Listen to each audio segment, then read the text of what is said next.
Friends, स्वागत है आप सभी का आपके अपने channel target achieve by Brijesh पर। तो आज आप लोगों के लिए एक नई शुरुआत के साथ क्लास 12th के लिए हम केमिस्ट्री स्टार्ट करने जा रहे हैं, जिसमें हम very most important chapter billion के बारे में आज हम डिस्कस करेंगे कि बिलियन क्या होता है। सॉल्यूशन जो होता है उसके बारे में हम 10 से लगभग 8 से 9 वीडियो में हम आपका पूरा एक कंप्लीट कम टाइम में आपका एक सॉल्यूशन चैप्टर जो है बिलियन हम आपका कंप्लीट एकदम रेडी कर कर दे देंगे और आपको काफ़ी मात्रा में न्यूमेरिकल भी सॉल्व कराएंगे, जिससे आपको एग्जाम में कोई प्रॉब्लम ना हो। तो चलिए बिना देरी के स्टार्ट करते हैं। तो सबसे पहले फर्स्ट ऑफ ऑल हम बात करेंगे कि बिलियन क्या होता है। बहुत सारे बच्चों को कन्फ्यूजन रहता है, 11th में पढ़कर आ जाते हैं कि उनको ये भी नहीं पता रहता है कि बिलियन क्या होता है।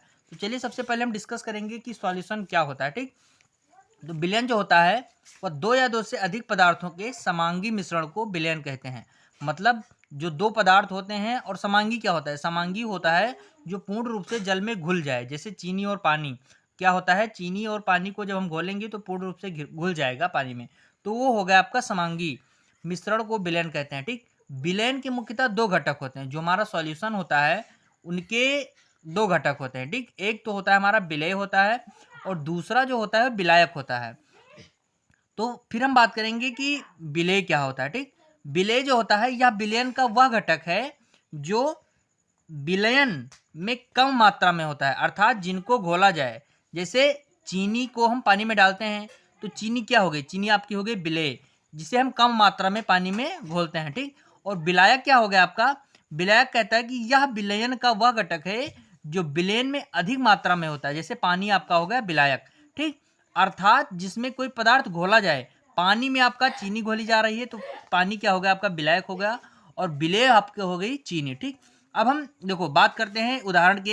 इसके एग्जाम्पल को लेकर चलते हैं हम। आप एग्जाम्पल देखने के बाद आप बहुत अच्छे से इसको समझ सकेंगे। ठीक, तो उदाहरण में क्या है? नमक को जल में घोलने पर द्रव प्राप्त होता है जिसमें नमक विलेय होता है, वह जल विलायक होता है, जैसा कि मैंने अभी आपको यहाँ पर चीनी और पानी को बताया था। ठीक, अब हम देखेंगे वेरी इंपॉर्टेंट जो आपका है, यहाँ पर मैंने लिख दिया है इंपॉर्टेंट है, एग्जाम में पूछा जाता है आपका 2 से 3 नंबर में कि सांद्रता के आधार पर विलयन कितने प्रकार होते हैं।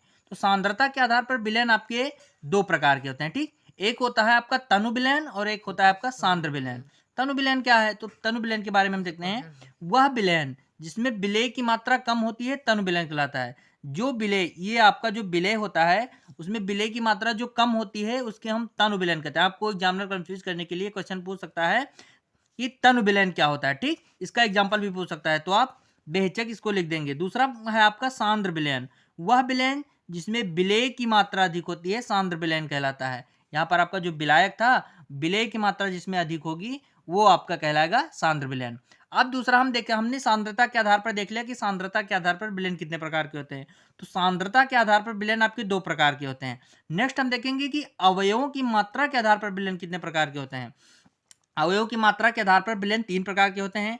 एक हो गया आपका संतृप्त विलयन, और एक हो गया आपका अति संतृप्त विलयन, और एक हो गया आपका असंतृप्त विलयन, असंतृप्त विलयन। ठीक, अब हम देखेंगे, पहला हम देखेंगे संतृप्त विलयन क्या होता है।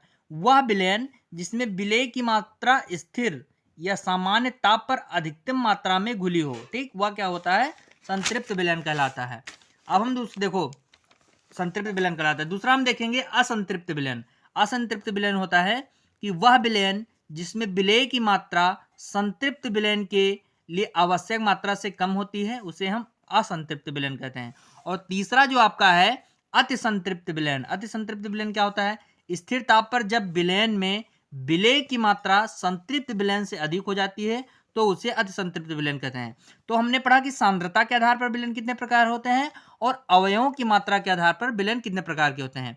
अब हम नेक्स्ट देखेंगे कि नेक्स्ट जो हमारा है और लास्ट हम देखेंगे कि विलायक की भौतिक प्रावस्था के आधार पर जो विलयन होते हैं वो कितने होते हैं। तो एक हमारा होता है विलेय और एक होता है हमारा विलायक। ये वेरी इंपॉर्टेंट है। इसमें आपका एक ब्रैकेट में दिया हुआ है, कॉलम में दिया हुआ है, इसे हम समझने की कोशिश करते हैं। तो आपका द्रव और ठोस मिलाकर क्या बनाता है? उदाहरण, द्रव और ठोस का उदाहरण आपसे पूछ सकता है एग्जामिनर। तो द्रव और ठोस का एग्जामिनर आप बताएंगे एग्जाम्पल चीनी तथा पानी का विलयन। देखो चीनी हो गई आपकी ठोस और पानी हो गया आपका द्रव, जिसे हम लिक्विड बोलते हैं। ठीक, गैस और ठोस, देखो गैस और ठोस का एग्जाम्पल क्या होता है? एक तो होता है फोम और दूसरा होता है रबड़। तीसरा हम देखेंगे कि ठोस और ठोस का क्या होता है। जब ठोस और ठोस मिलाकर क्या बनता है, मिश्र धातु बनता है आपकी, ठीक। मिश्र धातु में आपका हो गया पीतल, जिसका होता है जिसका केमिकल नेम होता है ZnCu, ठीक। नेक्स्ट हम देखेंगे कि द्रव और द्रव मिलाकर क्या बनाता है। देखो शराब, उसमें अल्कोहल होता है और बहुत सारे लिक्विड मात्रा में पाए जाते हैं, जो द्रव और द्रव का एग्जांपल आपका हो गया शराब। दूसरा हम देखेंगे ठोस और द्रव का। ठोस और द्रव का शराब और चीनी पानी का विलयन हो गया, ठीक। इसमें पानी हो गया आपका द्रव और चीनी हो गई आपकी ठोस। अब द्रव और गैस का देखेंगे, तो द्रव और गैस का एग्जाम्पल जो आपका है उस कोहरा है। कोहरे में द्रव भी होता है और गैस भी होता है, तो द्रव गैस का आपका एग्जाम्पल हो गया कोहरा, ठीक। गैस गैस देखो आपकी वायु जो होती है उसमें बहुत सारी अन्य गैसें मिली होती है, अदर गैसें आपकी वायु के साथ मिली होती है, ठीक। तो गैस और गैस का एग्जाम्पल आपका हो गया वायु। ठोस गैस, ठोस और गैस का एग्जाम्पल हो गया, ठोस और गैस का एग्जाम्पल हो गया आपका धुआं। नेक्स्ट वीडियो में हम बात करेंगे कि विलेयता और विलेयता क्या होता है, ठीक। नेक्स्ट वीडियो में हम बात करेंगे। तब तक के लिए आप इन सारे टॉपिक को अच्छे से पढ़िए। कहीं पर भी प्रॉब्लम हो तो कमेंट बॉक्स में बेहिचक कमेंट कीजिए। नेक्स्ट वीडियो में हम बात करेंगे विलेयता। तब तक बने रहिए। थैंक यू, धन्यवाद।